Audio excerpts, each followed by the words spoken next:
Le syndicat national des travailleurs de l'enseignement privé catholique Syntec a tenu une conférence de presse ce samedi 19 juillet 2025 ici à Sikasso. Objectif, parler de la situation des enseignants des écoles privées catholiques. Écoutons le secrétaire général, M. Benoît Daou. Il est au micro de notre reporter Moufa Amara Traoré. Donc, bienvenue à toutes et à tous aux conférences de presse des enseignants de l'enseignement catholique. Mesdames, Messieurs, détruire une nation ne nécessite pas de bombes.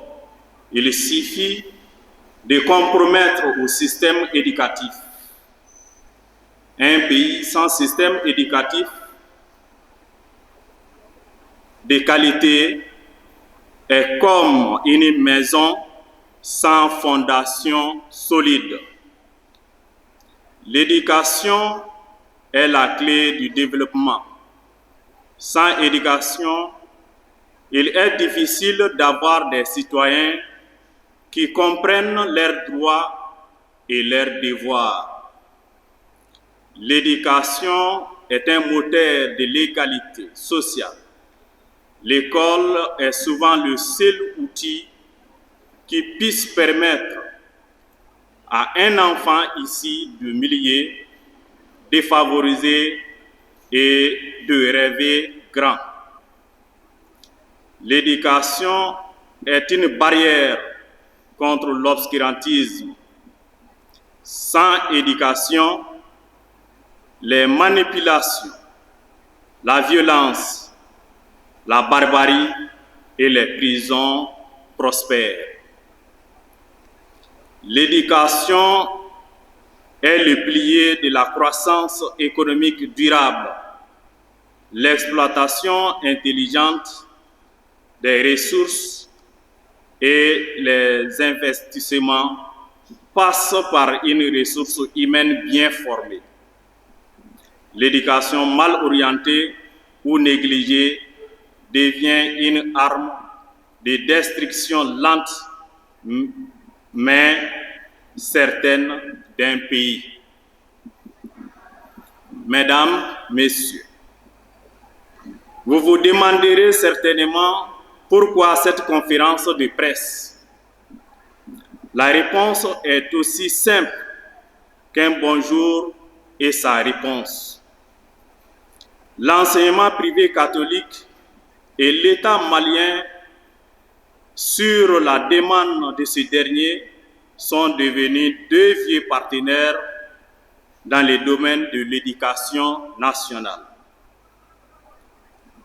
Pour des raisons qui lui sont propres, l'État malien, après 53 ans, a décidé d'arrêter sa subvention de 80% des salaires des enseignants du fondamental et du secondaire de l'enseignement privé catholique. Par voie de conséquence, l'enseignement privé catholique s'est dit affaibli financièrement et décide d'une refondation de ses organes et de son système. Tel un couple qui divorce, les enseignants, jamais associés aux prises de décision de part et d'autre, sont mis devant les faits accomplis. Pour eux, cette nouvelle situation est une question de survie, d'où en ce matin cet appel formel à l'aide de tous et de chacun.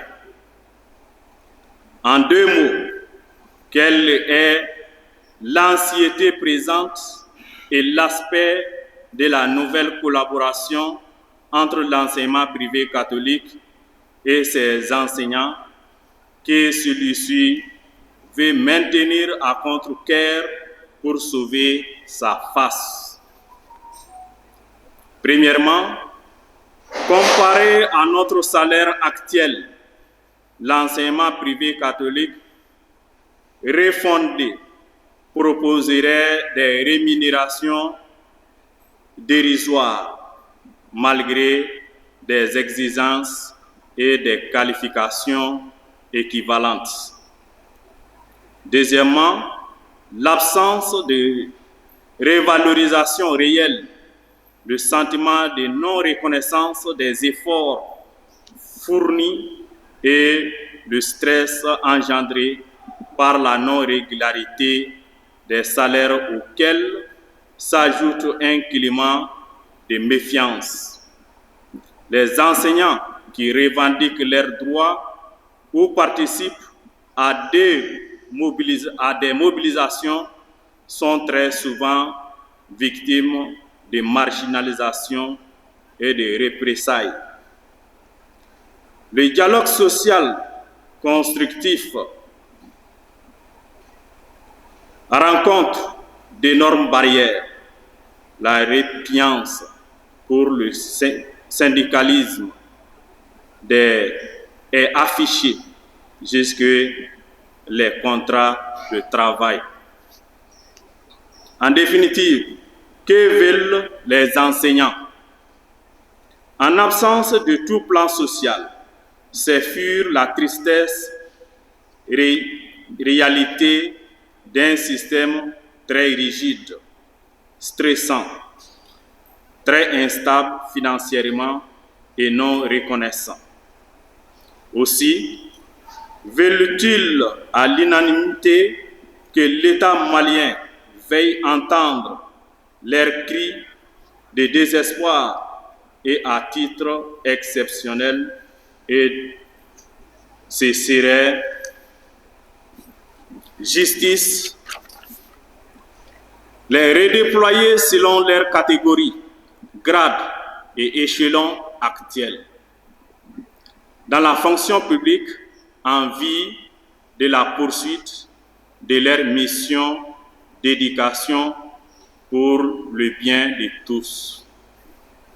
Mesdames, Messieurs, il est grand temps alors de regarder en face une réalité que nous avons trop longtemps cachée derrière des chiffres, les écrans de télévision, des réformes inachevées et des promesses oubliées.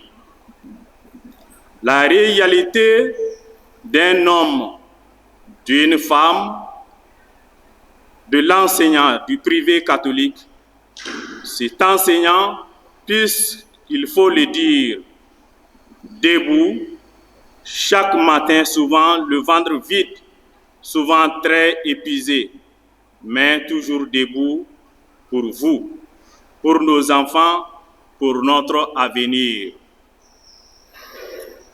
Mais qui se soucie vraiment de lui?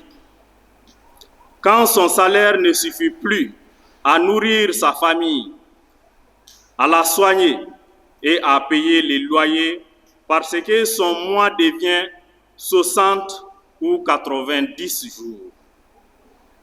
Quand il transpire à grosses gouttes aux confins du pays, dans un lieu de travail souvent délabré, sans eau, sans électricité. Quand les gouvernants discutent le plan de carrière, de réforme, de résultats d'éducation, sans vraiment entendre ceux qui, des décennies durant, au four et au moulin, la font vivre dans la plus grande discrétion. Alors, que reste-t-il? Une voix fatiguée, un espoir déçu, un métier en voie de disparition. Ces pays ne manquent pas d'enseignants, ils manquent de considération pour les enseignants.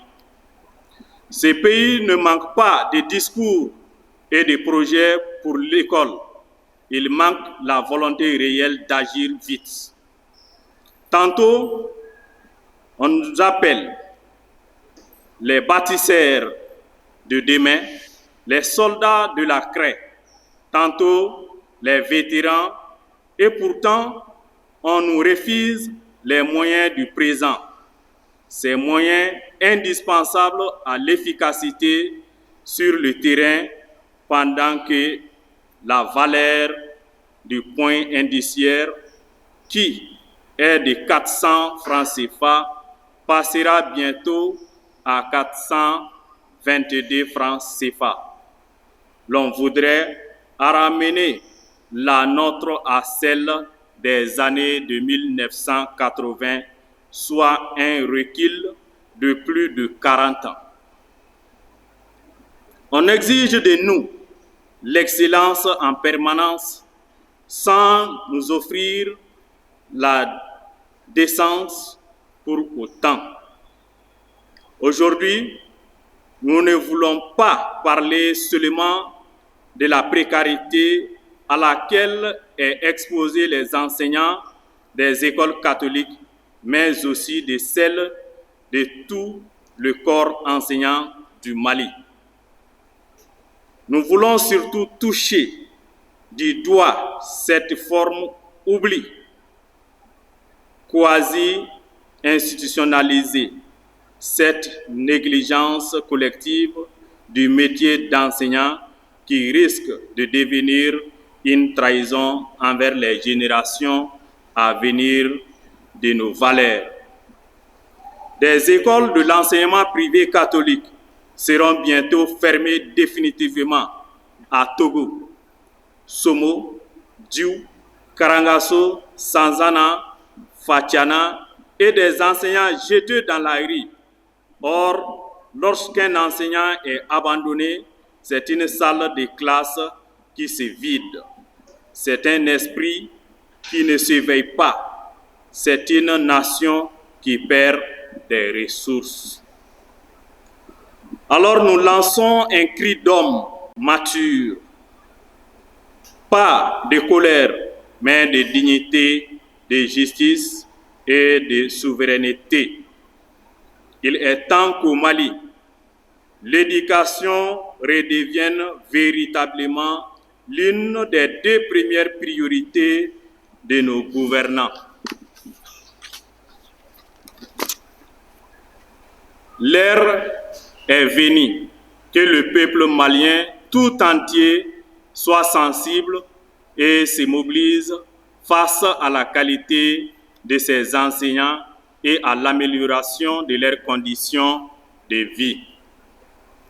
Il est grand temps que la question de l'éducation soit prise à bas le corps et repassée au pain fin. Il devient urgent que l'enseignant soit vu, entendu et respecté.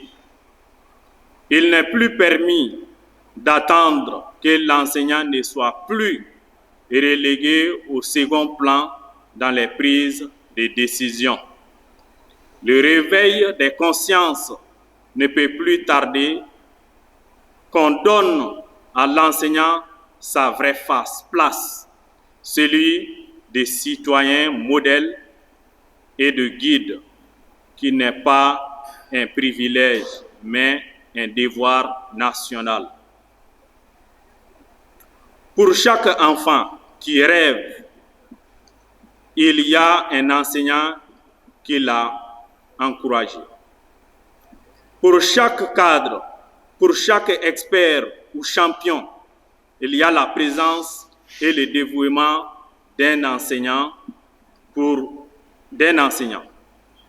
Pour chaque citoyen éclairé, il y a un enseignant qui a sémé les mots et les idées.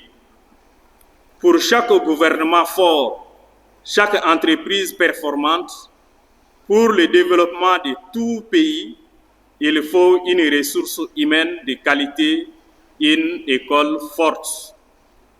Et pour chaque école forte, un enseignant réputé. Madame, Messieurs, ceux qui ont les consciences, car ce pourrait être bientôt le début de l'oubli des enseignants du privé catholique. Et l'oubli d'un enseignant est l'oubli d'un peuple. Et un peuple qui néglige ses éducateurs ne mérite pas les lendemains qu'il espère. Mesdames, Messieurs, Aujourd'hui, il est douloureux et incompréhensible que nous puissions tous assister dans le silence au licenciement de tous les enseignants de l'enseignement privé catholique du Mali au contexte des motifs économiques. Encore, dans quelques semaines seulement, ces hommes et femmes résilients, piliers de la transmission du savoir, seront des victimes d'une indifférence qui ne devrait plus avoir sa place dans une nation qui aspire dans sa souveraineté au progrès, à la justice et au respect de la dignité de ses filles et fils. Madame, Messieurs, voici qu'après des décennies de loyauté, de dévouement, de responsabilité parfois écrasantes en lieu et place de toute reconnaissance, de considération et de recherche de mesures d'accompagnement ou d'un plan de redressement sain des enseignants de l'enseignement privé catholique courent le risque d'être largués avec brutalité au milieu de nulle part. Et pourtant, ces enseignants rompus à la tâche ne manquent ni de discipline, ni de sens du patriotisme. Ces enseignants, dans leur presque totalité, se sont donnés corps et âme au travail, et souvent même au prix de leur santé pour y réaliser de bons résultats. Ils ont appris à obéir sans calculer, à se surpasser sans broncher, peu importe la condition du moment. Il a fallu l'impact d'un mal-vivre particulièrement éprouvant ces 2 dernières années pour que nos habitudes au travail soient contrariées. Il fallait hélas réclamer nos droits fondamentaux, arriérés de salaire, d'allocations familiales et des droits à l'amour, primes d'ancienneté et ajustement de l'âge de départ à la retraite. Quoi qu'il en soit, les taux de réussite au DEF de 2025 par diocèse Ségou 67,12%, 168,83%, Sikasso 80%, Bamako 81,49%, Kayi 89,90%, Mopti 93,31%. Parlent d'eux-mêmes de représentent d'un modeste aperçu des aptitudes didactiques, de la rigueur dont font d'ordinaire preuve des enseignants du privé catholique dans l'accomplissement de leur mission éducative.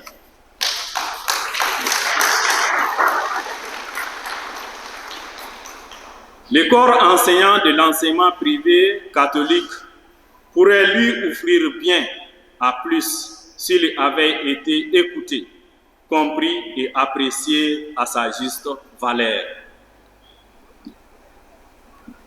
Madame, Messieurs, l'école malienne est laïque. Elle est le socle commun sur lequel se construit chaque génération. En faisant les enseignants de l'enseignement privé catholique sans emploi ou avec un salaire actuel réduit, probablement au quart cesserait la décadence de la noblesse de cette situation et la fragilisation ipso facto de l'éducation nationale elle-même. Abandonner les dizaines de centaines d'enseignants que nous sommes à notre déplorable sort, ce serait abandonner la promesse faite à nos enfants et la nation tout entière, celle d'un avenir instruit et digne, celle d'un Mali libre, juste et prospère. Le Mali a besoin de toutes ses forces éducatives. Il est grand temps de sortir de la paix, de l'inaction et d'œuvrer pour le redéploiement à titre dérogation de ces enseignants dans la fonction publique, là où leur mission dédiée pourra continuer à rayonner au service de tous. Ne soyons pas les témoins passifs d'un effondrement silencieux. Engageons-nous, car l'indifférence est complice de l'injustice. Il appartient à chaque femme, à chaque homme ici présent de devenir un acteur du changement de la situation des enseignants de l'enseignement privé catholique. Soyons donc chacun, en ce qui les concerne, les acteurs du sursaut. Vive l'école malienne, vive les enseignants, vive la FEN, vive le Syntec, vive le Mali et prospère, vive la synergie d'action, vive la CSTM, vive la synergie des enseignants de l'éducation, vive la terre de nos ancêtres. Je vous remercie.